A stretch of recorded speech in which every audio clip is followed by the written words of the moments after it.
Hello friends, आज का topic contraceptive methods. Contraception के लिए जो मेथड यूज किए जाते हैं उनको हम कॉन्ट्रासेप्टिव मेथड बोलते हैं। एक कंसाइज शॉर्ट वीडियो आपके लिए, जल्दी से हम इसको पढ़ेंगे, जल्दी से कॉन्ट्रासेप्टिव मेथड्स पढ़ेंगे। ठीक है, तो कॉन्ट्रासेप्टिव मेथड्स होते क्या हैं? यूज टू कंट्रोल प्रेगनेंसी या बर्थ। बर्थ से बचाने के लिए कॉन्ट्रासेप्शन वर्ड आया। ठीक है, तो इसको हम बोलते हैं कॉन्ट्रासेप्टिव मेथड, ताकि प्रेगनेंसी नहीं हो, कम से कम बर्थ हो। क्योंकि अगर इसी तरह से बच्चे पैदा होते गए तो बहुत ज़्यादा जनसंख्या हो जाएगी। अभी भी बहुत ज़्यादा है, पर उससे भी ज़्यादा हो जाएगी। तो इसलिए कॉन्ट्रासेप्टिव वर्ड आया। तो इसका जो मेन रोल है वो है कि कंट्रोल प्रेगनेंसी। ठीक है, अब बात करते हैं हम, उसके साथ में हमें और दूसरे बेनिफिट मिलते हैं कि इससे क्या होगा कि इन्फेक्शन से भी कंट्रोल हो जाता है। ठीक है, HIV एड्स, STDs वगैरह, ये एक जगह से दूसरी जगह पे, एक पर्सन से दूसरे पर्सन में नहीं पहुंचती कुछ कॉन्ट्रासेप्टिव मेथड्स को यूज लेने की वजह से। तो ये इसका एडिशनल बेनिफिट है। ठीक है, और इसके कुछ नुकसान भी हैं, एडवांटेज हैं तो कुछ डिसएडवांटेज भी हैं। तो हम पढ़ते हैं एक एक करके। सबसे पहले जो कॉन्ट्रासेप्टिव मेथड है उनको दो तरह से बांटा गया है, एक टेम्पररी और एक परमानेंट। टेम्पररी को हम स्पेसिंग मेथड भी बोलते हैं। उससे स्पेस मिलता है, मींस कि एक बच्चे और दूसरे बच्चे के बीच में 3 साल का एज गैप होना चाहिए। अगर उससे ज्यादा है तो अच्छी बात है। तो इसके लिए आप क्या करोगे? स्पेसिंग मेथड यूज करोगे। और अगर प्रेगनेंसी पूरी हो चुकी, अब लगता है कि टर्मिनेट कर दी जाए प्रेगनेंसी की, कभी परमानेंटली, कि अब कभी प्रेगनेंसी का डर रहे ही नहीं, तो उस कंडीशन में हम परमानेंट मेथड यूज करते हैं। तो सबसे पहले हम बात करते हैं टेम्पररी मेथड की। उसमें 4 टाइप होते हैं। सबसे पहले बेरियर मेथड, बीच में बेरियर लगा दिया जाता है जिसकी वजह से फर्टिलाइजेशन होगा नहीं। अगर फर्टिलाइजेशन होगा तो इम्प्लांटेशन नहीं हो। इस तरह की कंडीशन में बेरियर मेथड यूज करते हैं। कुछ जो कॉन्ट्रासेप्शन होते हैं वो नेचुरली भी होते हैं, तो उसको हम नेचुरल कॉन्ट्रासेप्टिव मेथड में यूज करते हैं। थर्ड है आईयूडीज। आईयूडी क्या है? इंट्रा यूट्राइन डिवाइस, जो वेजाइना के थ्रू यूट्रस तक, यूट्राइन कैविटी में डाली जाती है, उनको हम आईयूडीज बोलते हैं। स्टीरोइडल मेथड, हार्मोनल थेरेपी वगैरह यूज में लेते हैं कॉन्ट्रासेप्शन के लिए। तो ऐसे बहुत सारे मेथड हैं, इनको हम एक एक करके पढ़ेंगे।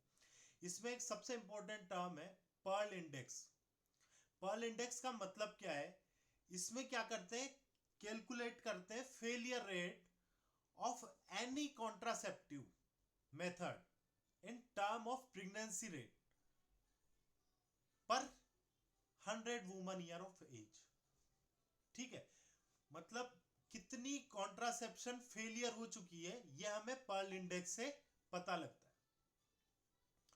तो सबसे पहले हम बात करते हैं फिजिकल मेथड की। बेरियर मेथड है, फिजिकल मेथड है, इसमें केमिकल मेथड भी होते हैं। ठीक है, इसको मैकेनिकल मेथड भी बोलते हैं कहीं जगह। तो सबसे पहले फिजिकल मेथड में फर्स्ट है कंडोम। और अगर गवर्नमेंट हॉस्पिटल इंस्टीट्यूशन में जाएं तो इसको निरोध के नाम से भी जाना जाता है। ये क्या करता है? Prevent semen to deposit into the vagina. Vagina तक सीमन को पहुंचने ही नहीं देता, तो इस वजह से प्रेगनेंसी होगी नहीं। और इसके एडवांटेज क्या है?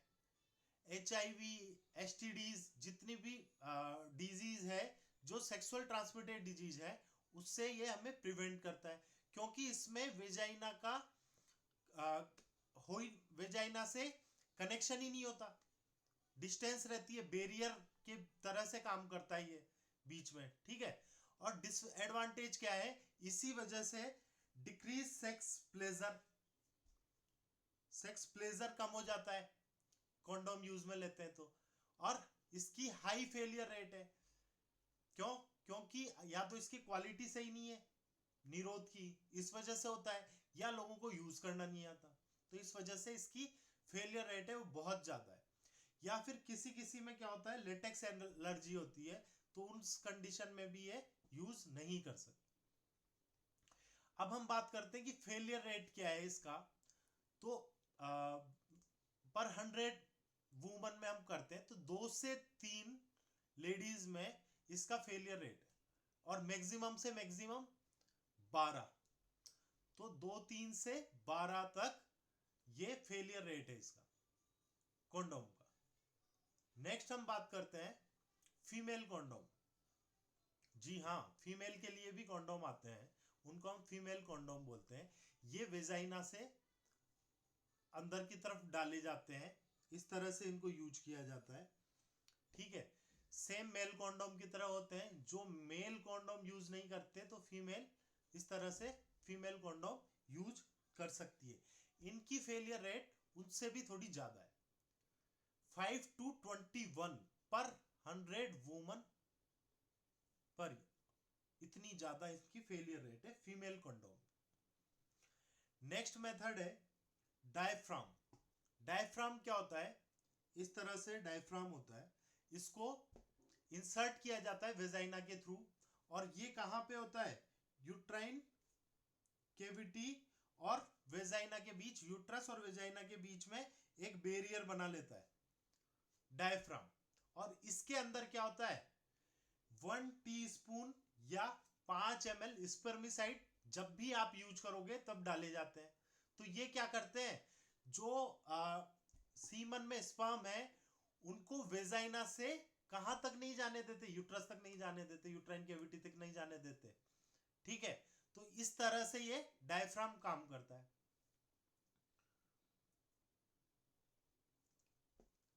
इसको यूज कब करते हैं, before 3 hour of intercourse minimum है ये, and kept 6 hour after coitus, और जो कोइटफुल एक्ट हुआ है उसके 6 घंटे तक मिनिमम इसको रखते हैं, और कम से कम 3 घंटे पहले लगा लेते हैं।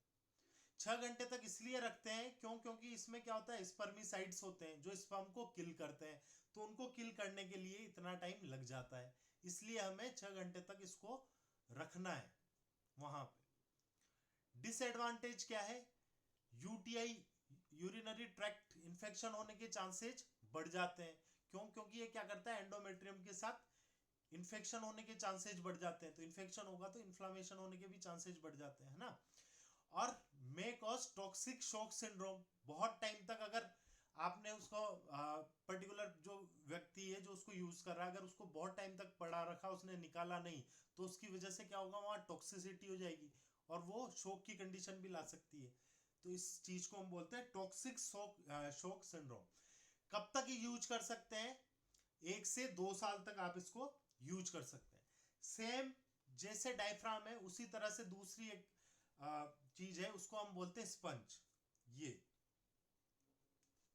इसको हम बोलते हैं बर्थ कंट्रोल स्पर्म। ये भी डायफ्राम की तरह ही होती है, लेकिन इसमें एक बेनिफिट ये है कि इसमें हर बार जब भी आपको यूज करना है तो स्पर्मिसाइड को उसमें ऐड करने की जरूरत नहीं है, इसके अंदर खुद के अंदर स्पर्मिसाइड्स होते हैं, और इसको भी हम कितना यूज कर सकते हैं, वही 1 साल तक यूज कर सकते हैं। ठीक है, इसका पर्ल इंडेक्स कितना है, नलीपेरा में अलग है 9 to 20 है, और मल्टीपेरस में कितना है 20 to 40 है।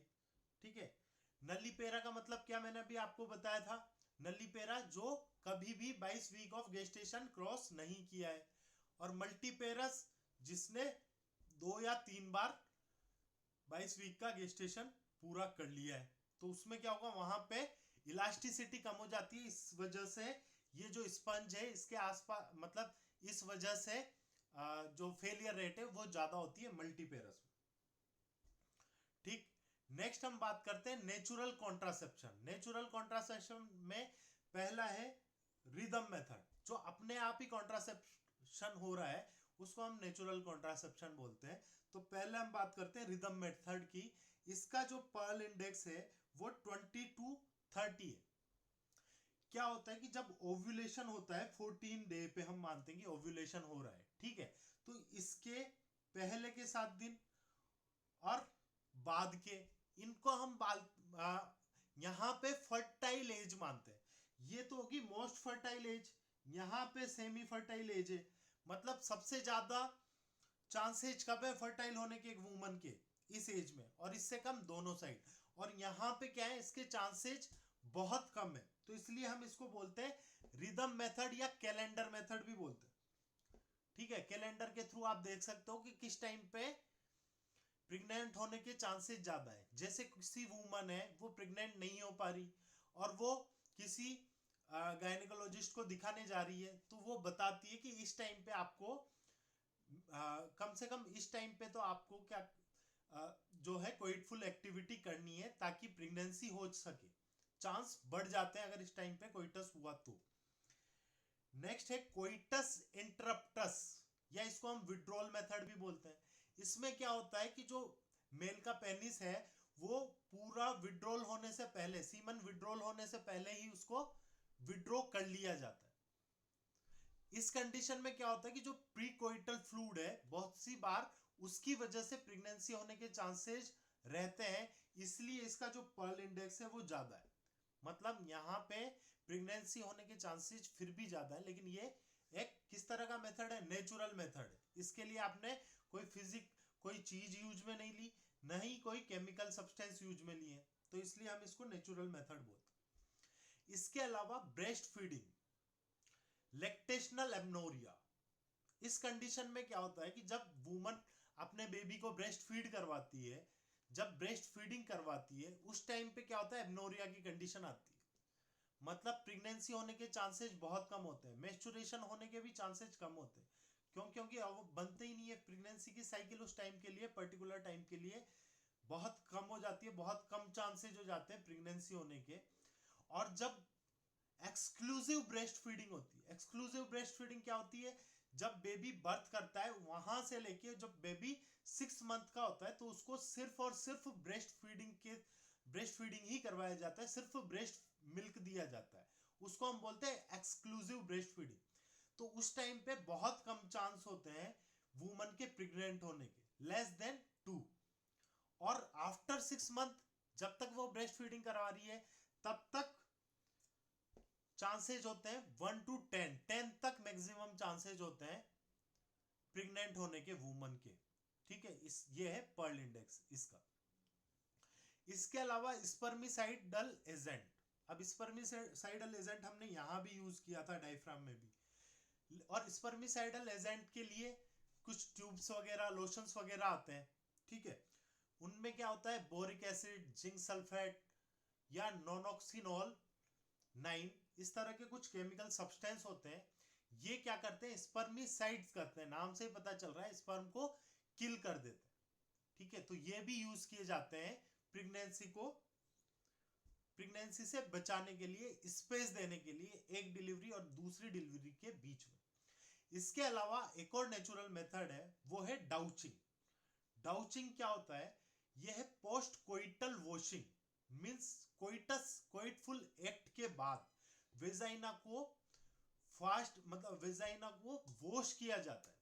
पोटेशियम परमैंगनेट से करा जा सकता है, या फिर जो नॉर्मल लेडी है घर पे वो क्या करती है, शावर से, हैंड शावर से उसको वॉश करती है, तो उससे भी चांसेस बहुत कम हो जाते हैं प्रेगनेंसी होने के। तो ये थे आपके नेचुरल कॉन्ट्रासेप्टिव। नेक्स्ट हम बात करते हैं intra uterine devices. Intra uterine devices क्या होती है, ये वो डिवाइसेस होती है जो वेजाइना से यूट्राइन कैविटी तक डाली जाती है। इनको कौन डालता है, इनको डालने के लिए एक्सपर्ट डॉक्टर होना चाहिए या नर्सिंग ऑफिसर होना चाहिए। ठीक है, जो इस डिवाइस को इंसर्ट कर सके। और ये डिवाइस कब इंसर्ट की जाती है, after 2 to 3 day of menstrual cycle. जो मेंस्ट्रुअल साइकिल है उसके दूसरे या तीसरे दिन पे फेवरेटेबल टाइम है, तब इसको इंसर्ट किया जाता है। मैक्सिमम से मैक्सिमम आप 5 दिन के अंदर अंदर इसको इंसर्ट कर दिया जाता है। ये है इंट्रा यूट्राइन डिवाइस, और अगर नहीं किया गया तो फिर नेक्स्ट साइकिल का वेट किया जाता है। आईयूडी मोस्ट इफेक्टिव है, 99% तक इसका इफेक्टिवनेस है। अब आईयूडी जैसे जैसे टाइम बीतता गया वैसे वैसे आईयूडीज चेंज होती गई, हर चीज चेंज हो रही है, हर चीज बेटर हो रही है। ओरल कॉन्ट्रासेप्टिव भी बेटर हो रही है, कॉन्डोम है उनकी क्वालिटी में भी डे बाय डे बेटर होते जा रहे हैं। तो आईयूडीज में भी इसी तरह से है। सबसे पहले फर्स्ट जनरेशन आईयूडीज यूज करते थे, लिप्स लूप वगैरह, जिनका आजकल यूज बिल्कुल बंद हो गया है, इंडिया में तो नहीं है। नेक्स्ट बात कर रहे हैं हम सेकंड जनरेशन की। सेकंड जनरेशन में जो आईयूडीज यूज हुई वो थी कॉपर रिलेजिंग आईयूडी, जिनके बारे में हम अभी भी सुनते हैं, कॉपर टी। इनमें क्या होता है, कॉपर होता था। और नेक्स्ट थर्ड जनरेशन, इसमें क्या होता है, हार्मोन रिलीज करती है, ठीक है, जैसे प्रोजेस्टेरोन को रिलीज करती है। तो ये है third generation, hormone releasing IUD. जितना ज्यादा उसका जनरेशन है उतनी ज्यादा वो बेटर है। बेटर से मींस उससे उतनी ही ज्यादा हार्मफुल एक्टिविटी कम होती है मदर को, और प्रेगनेंसी के चांसेस भी मिनिमम होते, उसको हम बेटर बोले। अब हम सबसे पहले बात करते हैं इसमें सेकंड जनरेशन की, copper T. Copper T 220, copper T 380A। इसका क्वेश्चन बहुत बार आता है, बार बार पूछा जाता है। ये इसकी कितनी एज है, कितनी एज तक प्रेगनेंसी से ये हमें बचाती है, लेडी को बचाती है, प्रेग्नेंट लेडी को? तो ये बचाती है 10 ईयर तक, ये आपको ध्यान रखना है। अच्छा, एक चीज इसमें जो बाकी कॉपर टी है वो 3 से 5 साल तक की उनकी एज है जब तक वो यूज होती है। और ये 380 डिग्री का मतलब है कि इसमें कितना कॉपर है, जितना ज्यादा कॉपर होता है, जितना ज्यादा वो एरिया कवर करती है, उसको हम उसी अकॉर्डिंग 220 380 है तो 380 मींस उसमें ज्यादा कॉपर की मात्रा है, ज्यादा एरिया कवर कर रही है। अच्छा, कॉपर टी सही तरीके से लगी है या नहीं लगी, ये आप कैसे पता करोगे? इसको पता करने के लिए क्वेश्चन आता है, इसलिए बात कर रहे हैं। एक्सरे से डिटेक्ट किया जा सकता है। एक्सरे से कैसे डिटेक्ट कर सकते हैं कि इसके अंदर किस तरह के सब्सटेंस होते हैं, जो इसके अंदर वो सब्सटेंस होते हैं जो हम एक्सरे करते हैं, रेज डालते हैं तो वापस से रिफ्लेक्ट करते हैं, ठीक है। तो उस वजह से हमें जब भी कॉपर टी लगी है वो सही लगी है या नहीं लगी, एक्सरे करके हम देख सकते हैं। कॉपर टी में क्या चीज यूज होती है, किस तरह से कॉपर टी काम करती है? तो ये क्या करती है, ये मेनली स्पर्म मोटाइलिटी को कम करती है, ठीक है। और जब स्पर्म मोटाइलिटी कम होगी तो फर्टिलाइजेशन कम होगा, फर्टिलाइजेशन के चांस कम होंगे। और अगर फर्टिलाइजेशन हो भी गया तो फिर ये क्या करती है, इंप्लांटेशन के लिए अनफेवरेबल है। इसी वजह से जो एक्टोपिक प्रेगनेंसी कॉपर टी की वजह से होती है, कॉपर टी की वजह से एक्टोपिक प्रेगनेंसी होने के चांसेस बढ़ जाते हैं, ठीक है। और ये एक काम और क्या करती है, फेगोसाइटोसिस ऑफ स्पर्म, स्पर्म को कच्चा चबा जाती है। जो पहले लिप्स लूप वगैरह थी, नॉर्मली ये इनमें यूज होती थी, पर कॉपर टी में भी इसका यूज है, ठीक है। नेक्स्ट हम बात करते हैं हार्मोन रिलीज आईयूडी, जैसे प्रोजेस्टेट्स LNH20। इसकी लाइफ कितनी होती है, 1 साल की लाइफ होती है। और इसकी वजह से एक्टोपिक प्रेगनेंसी के चांसेस बढ़ जाते हैं। कितने बढ़ जाते हैं, इतने ज्यादा बढ़ जाते हैं कि जो कॉपर टी की प्रेगनेंसी है उससे भी 8 से 10 गुना चांसेस होते हैं। किसकी वजह से, हार्मोनल रिलीजिंग आईयूडीज की वजह से एक्टोपिक प्रेगनेंसी होने, ठीक है। आइडियल है, नहीं है, वाइडली एक्सेप्टेबल कॉन्ट्रासेप्टिव है। ये क्या करती है, इसका जो मेन काम है वो है कि ये म्यूकस को इतना थिक बना देती है कि स्पर्म की जो मोटाइलिटी है स्पर्म की, वो बिल्कुल कितनी हो जाती है, लगभग 0 हो जाती है। जब स्पर्म मोटाइल ही नहीं करेगा, स्पर्म पहुंचेगा ही नहीं, तो किस तरह से प्रेगनेंसी होगी, किस तरह से फर्टिलाइजेशन होगा, ठीक है।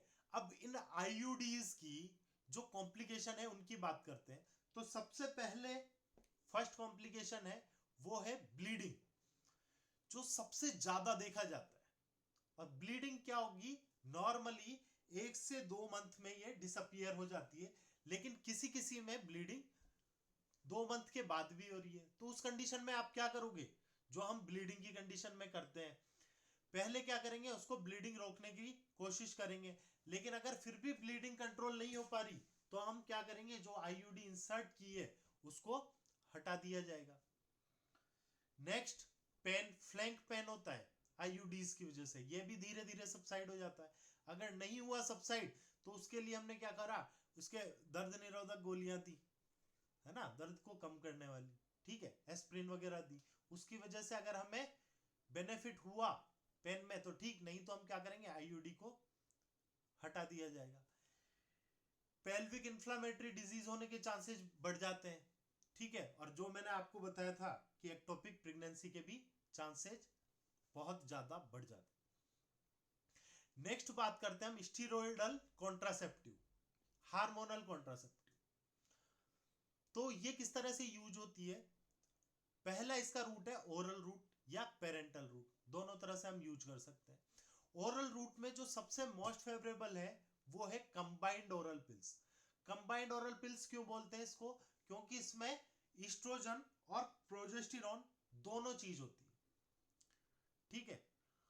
कंबाइंड ओरल पिल्स हम कब से चालू करते हैं, जो मेंस्ट्रुअल साइकिल है उसके 5th डे से चालू करते हैं। नॉर्मली हमें दो तरह की देखने को मिलती है, माला डी और माला एन।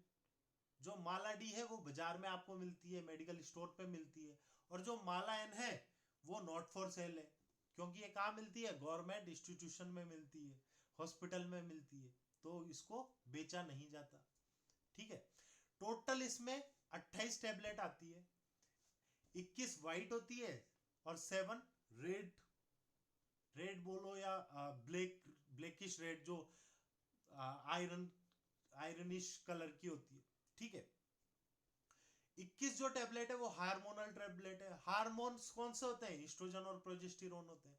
और जो ये 7 है इसमें क्या होता है, आयरन होता है, क्योंकि जो मेंस्ट्रुएशन होता है, ब्लीडिंग होती है, उसकी वजह से क्या होता है, आयरन लॉस होता है, तो उसकी कमी पूरा करने के लिए ये 7 टेबलेट भी दे दी गई और साथ में साइकिल भी कंप्लीट हो गया।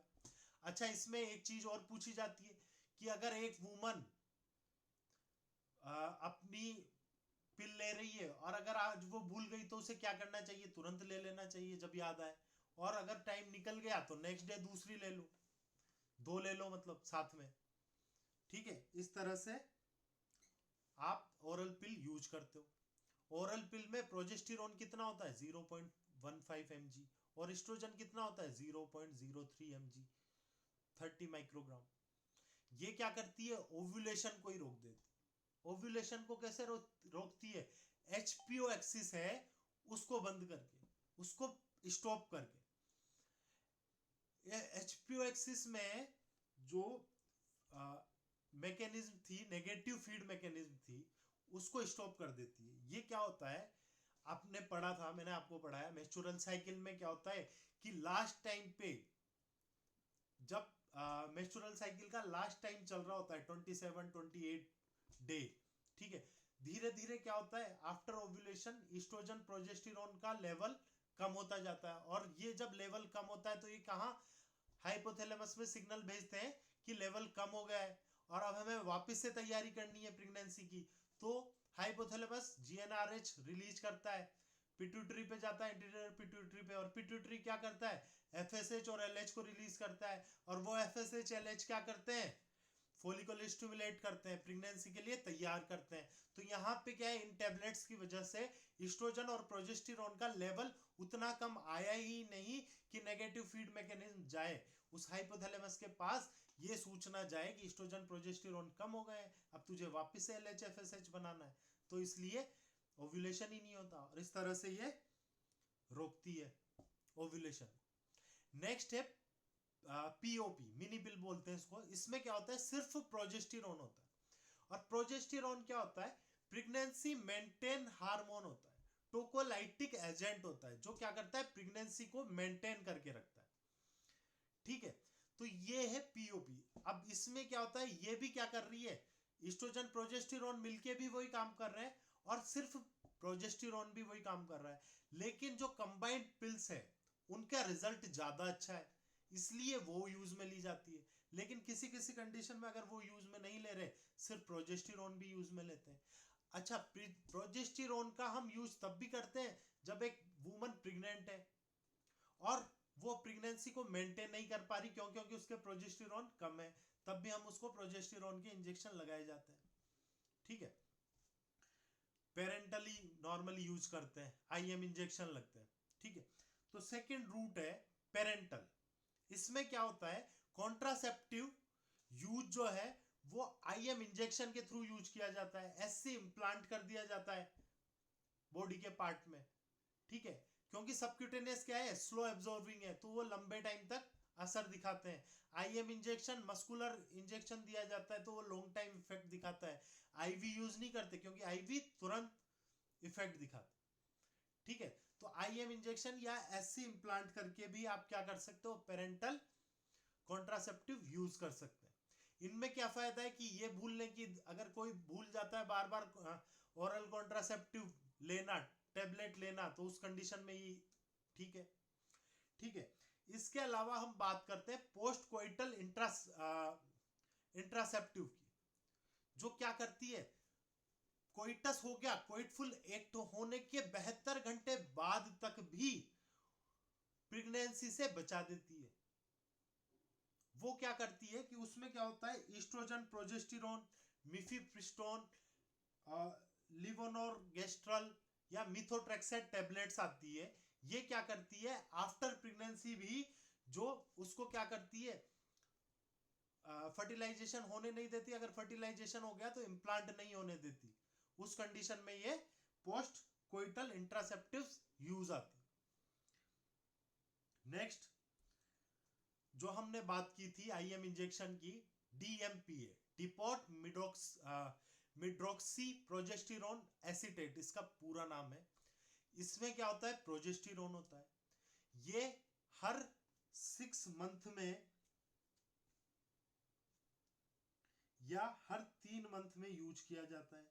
अगर 6 मंथ तक के लिए यूज किया गया है तो 600 mg दिया जाता है, और अगर 3 मंथ के लिए यूज किया जा रहा है तो उसकी आधी डोज 150 mg में काम चल जाता है। 3 महीने तक ये इंजेक्शन क्या करता है, प्रेगनेंसी से बचाता है। इम्प्लांट मैंने आपको बता ही दिया था, सबक्यूटेनियस इम्प्लांट होते हैं, उसको इम्प्लांट कर दिया जाता है, तो उसकी भी अलग अलग एज होती है। ठीक, नेक्स्ट है परमानेंट मेथड। किसके, कॉन्ट्रासेप्शन के। हम कॉन्ट्रासेप्टिव मेथड्स पढ़ रहे हैं, तो परमानेंट मेथड में सबसे पहले है वेसेक्टोमी। वेसेक्टोमी किसकी होती है, वास डिफरेंस, किसमें होता है ये, मेल में। या वेजोलाइगेशन, लाइगेशन का मतलब बांधना, जो वास डिफरेंस है उसको बांध दिया गया, तो उसको हम क्या बोलते हैं, वेसेक्टोमी या वेजोलाइगेशन। और जब ये कर दिया, इसका मतलब परमानेंटली अब क्या हो गया, कॉन्ट्रासेप्शन हो गया, परमानेंटली आप फ्री हो गए। अब और किसी मेथड को यूज करने की जरूरत नहीं है। लेकिन फर्स्ट 3 मंथ तक हम बैरियर मेथड यूज करते हैं, क्योंकि जो पहले के स्पर्म बने हुए वो अभी भी जिंदा है। तो या तो पहले के 3 मंथ या जो 20 इजैक्यूलेशन है तब तक कोई भी जो कोइटस होगा उसको हम बैरियर मेथड के थ्रू यूज करते हैं, कोइटफुल एक्टिविटी। इसी तरह से ट्यूबेक्टोमी होती है या ट्यूबल लाइगेशन होता है। ये किन में होता है, फीमेल्स में होता है, क्योंकि ट्यूब कहाँ होती है, फेलोपियन ट्यूब फीमेल्स में होती है। ठीक है, तो इसको जो फेलोपियन ट्यूब है इसको ब्लॉक कर दिया जाता है। इसकी वजह से क्या होगा, प्रेगनेंसी नहीं होगी, क्योंकि जो ओवम है वो ट्रेवल ही नहीं कर पाएगा।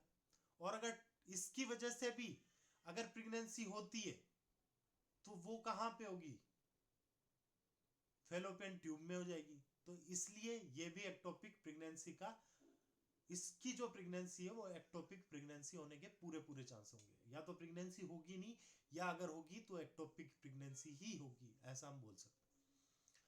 Thanks, please like, share and subscribe and motive. Thank you.